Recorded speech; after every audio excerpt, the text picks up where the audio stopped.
हम लोगों ने बचपन में नानी या दादी से एक से बढ़कर एक कहानियां सुनी है, कभी राजा रानी की, कभी किसी चोर सिपाही की। ये सभी कहानियां हमें हमेशा जीवन का कुछ सीख भी देती है। जो कहानियां हमने और आपने बचपन में सुनी है, यह हमेशा के लिए हमारे बचपन के दिनों को याद दिलाती है। आज मैंने भी सोचा कि क्यों न मैं भी आपके लिए दादी नानी की कहानियां लेकर आऊं। तो फिर देर किस बात की, पेश है आपके लिए दादी नानी की कहानी। अंबिकापुर की दादी सरोज पांडे ने एक ऐसी कहानी सुनाई जिससे बहुत कुछ सीखने को मिला।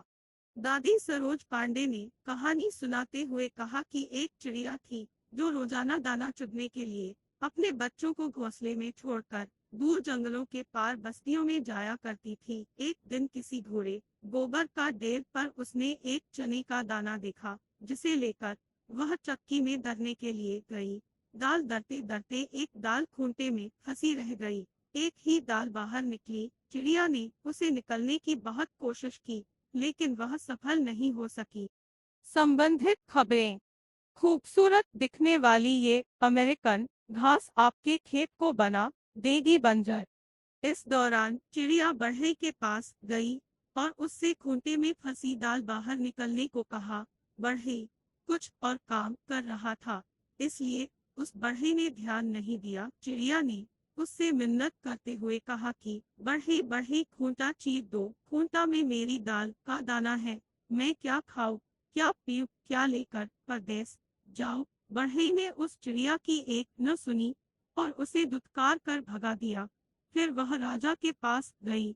चिड़िया ने राजा से गुहार लगाई, राजा, ऐसे बढ़ई को दंड दो जो मुझ जरूरतमंद की बात नहीं सुनता।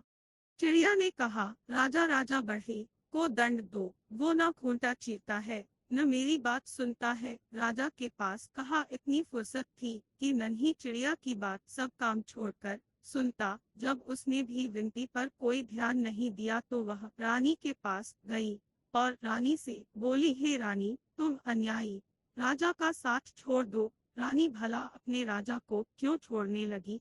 रानी ने रोती बिलखती चिड़िया की एक न सुनी और उसकी बात मानने से इनकार कर दिया। फिर गौरैया उड़ी सांप के बिल के पास जाकर रोने लगी। बिल से निकले सांप से अपनी विनती दोहराई। उससे अपनी रामकहानी सुनाकर विषैले सांप से कहा कि तुम जाकर उस रानी को डंसो जो गरीब की गुहार नहीं सुनती है।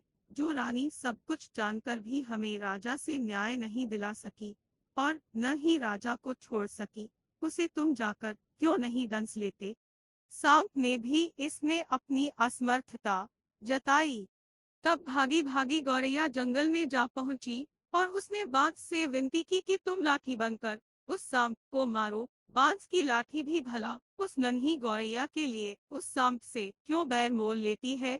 उसने भी इनकार किया तो गौरैया गुस्से से भर उठी और उड़कर भरभूंजे के यहाँ भभक रही आग के पास पहुंची और उसे ललकारा, है आग, तुम सारे जंगल को जलाकर राख कर दो जिसमें वह बांस के पेड़ है, जिसकी लाठी मुझ गरीब और बेचारा के लिए नहीं उठती। कोई मुझे मेरा हक नहीं दिलाता। आग ने जब सारी बात विस्तार से जाननी चाही तो गौरैया ने अपनी रामकहानी उसके आगे भी सुना दी।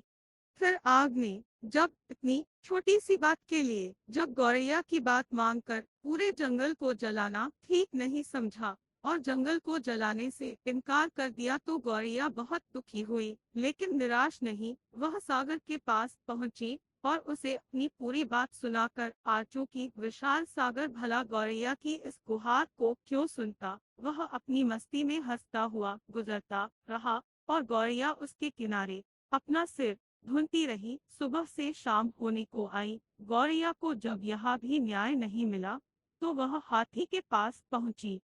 हाथी के पास उनसे अनुनय की कि तुम चलकर मुझे न्याय दिलवाओ।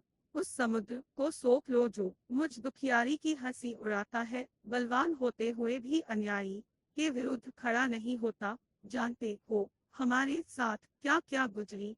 और वह का गा कर पूरी व्यथा कथा हाथी को सुनाने लगी। हाथी भी गौरैया की बात सुनकर तस से मस नहीं हुआ। उसने भी उसका साथ नहीं दिया और उसकी बातों को हवा में उड़ाता हुआ अपने लंबे लंबे सूप जैसे कान हिलाते मस्ती में आगे निकल गया। तभी चिड़िया को चींटी मिली और चींटी ने चिड़िया की बात सुनी और कहा, मैं तुम्हें न्याय दिलाऊंगी। कहानी से सीख में कर रहती। इस पूरी कहानी से यह सीख मिलती है कि हमें अपनी ताकत पर कभी घमंड नहीं करना चाहिए। अपनी ताकत के जोर पर दूसरों को परेशान करने की जगह उनकी मदद करनी चाहिए।